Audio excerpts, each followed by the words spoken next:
Euskalgintzako Kontseiluak eta Euskal Konfederazioak ekintza simbolikoa egin dute Baionan euskararen aldeko baliabideak eta euskararen aitortza aldarrikatzeko. Haien esan eta neurri gehiago ezinbestekoak dira euskararen etorkizuna bermatzeko. Arratsaldeon ikusentzuleok, gaurko saioa hemendik agurtzen dugu. Baionako Euskal Museotik hementxe bertan iragan baita Euskalgintzako Kontseiluak eta Euskal Konfederazioak egin duten ekintza. Horretaz gain gaur goizean Bizik Arrangoitzen egin duen ekintza ere ardatz izango dugu. Ongi etorri iparraldearen orenera.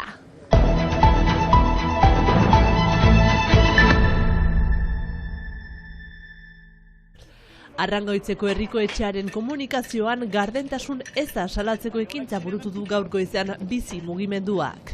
Hain zuzen ekintzaileek herriko etxeko leihoak estaliz 3.500 biztanle baino gehiago duen herriak ingurumenaren inguruan egiten diren ekintzei buruz informaziorik argitaratu ez duela salatu dute. Hots, ingurumenaren arloan dituen bete beharrei buruz ez duela komunikatu azpimarratu dute.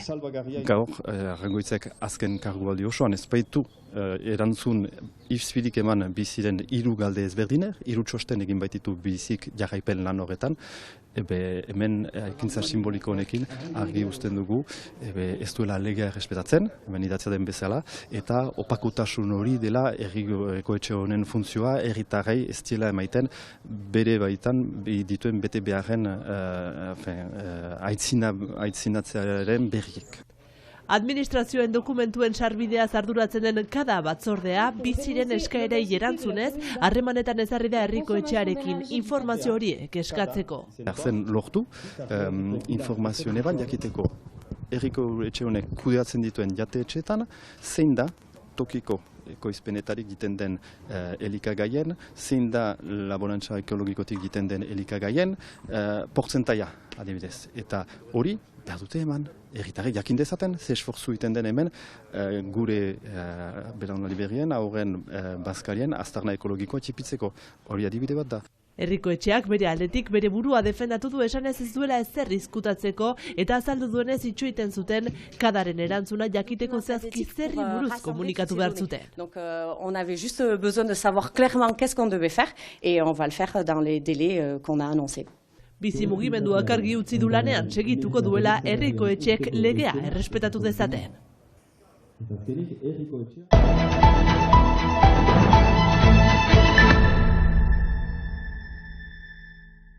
Berrogeita lau urteko emakume bat larri dago Baionako ospitalean bere bikote ohiak igandean angelun autoarekin harrapatu ondotik. Biktima bere anaiarekin zijoan oinez, 39 urteko gizonak autoarekin harrapatu zituenean. Anaia ere ospitalera eraman dute. Gertakarien egilea atxiloaldian dago eta Baionako fiskalak ikerketa bat abiatu du hilketa saiakeragatik.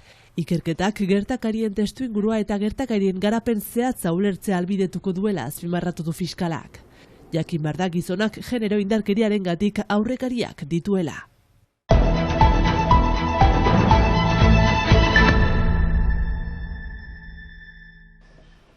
Mugaz gaindiko lanarloko eskubidei eta bete beharrei buruzko informazioa. Enpleo egunak izeneko jardunaldiak egiten ari dira Hendaian. Iparraldean, Nafarroan eta Euskal Autonomia Erkidegoko administrazioetako ordezkariekin. Bertan lan edo bizi diren mugaz gaindiko langileen zalantza guztiak argitzeko. Hutsuneak direnean erantzunak emaitea, ez baita ez bada egesa lortzea itzorduak. Zalantza handiak izaten dira erritiroarentzat eta ere zer gai buruz norbait bizidelarik mugaren alde batean eta lan egiten duelarik bestalean ez dakite, jendek ez daki beti nun pagatu behar diren zergak eta Osasuna, fiskalitatea, erretiroa, langabezia, enplegu bilaketa eta barluze bat.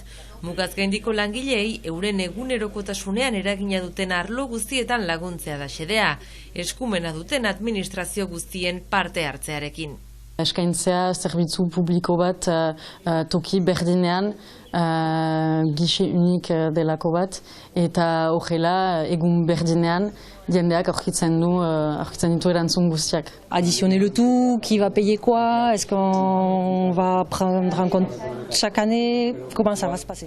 Herrialde bakoitzak zer ordaintzen duen galdetzen digute, bi herrialdeetan lan denborak batzen ote diren, nola. Información general de dónde tienen que presentar la solicitud, si el tiempo trabajo. Eskaerak non aurkeztu behar dituzten, zerk kontatzen duen eta bar. Jendetza izan da Euroeskualdeko egoitzan eta batez ere erretretarekin lotutako galderekin. Kasaten eta Intsekin adibidez hitzordu guztiak hartuak izan dira. Hemendik goiti lanean izeneko proiektua garatzea da asmoa. Eta partaideak dira mugaren bialdeetan diren erakunde publikoak lan ahloan, bidez France Travail, baita ere Lanbide, Servicio Navarro de Empleo, eta proiektu honen helburua da sustatzea hemen mugaz gaindiko lan ajo bat. Informazio gune bat baino gehiago izan nahi duena, irtenbideak emateko gunea bilakatzeko eta horregatik 2029 arteko proiektua izanen da, ia 3 milioi euroko aurrekontuarekin.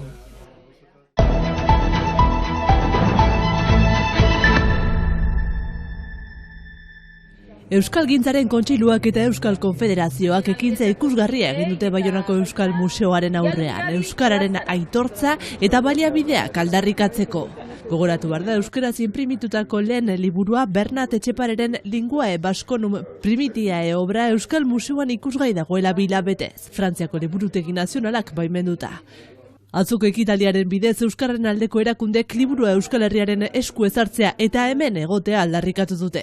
Iruditzen zaigu liburuarekin gertatzen dena, Ipar Euskal Herriaren euskararekin gertatzen denaren adibide edo metafora bikain bat dela, ezta? Nolabait baimen bat ematen diote euskarari eta euskal hiztun komunitateari zerbait izateko, baina berdintasunetik oso urruti. Euskara larrialdi linguistikoan dela nabarmendu dute erakundeek. Azken urteetan euskararen erabilpena beruntz doa Ipar Euskal Herrian. Euskara dakitenen kopurua mantentzen da, baina beruntz doa erabilpena. Eta euskararen egoera horretan neurtu behar dugu bereziki ez. Beraz, beruntz doa, baina gainera oso portzentai apal batean, hau da, hiztun portzentaia, euskaldunen portzentaia txikia da. Eta orduan, gaur egun egoera lagia da, badakigu horrela segitzen balin badugu, benetan etorkizun oso iluna izan daitekela euskararentzat, eta beraz, euskarak behar du bere aldeko hizkuntz politika askoz ausartagoa. Ipar Euskal Herrian euskararen etorkizuna bermatzeko euskararen aldeko marko bat politika zehatzak eta baliabideak behar direla azpimarratu dute. Euskara bigarren mailako hizkuntza bezala tratatua da Euskal Herrian eta hola ezin da garatu euskara. Hizkuntza batek behar du lurralde bat nun lehentasunezko hizkuntza den bizi ahal izaiteko eta hori ez dugun bitartean euskararen etorkizuna ez da batere bermatua izanen. Beraz, lehenik eta behin euskarak ofizialtasuna behar du lehentasunezko hizkuntza izaiteko Euskal Herrian.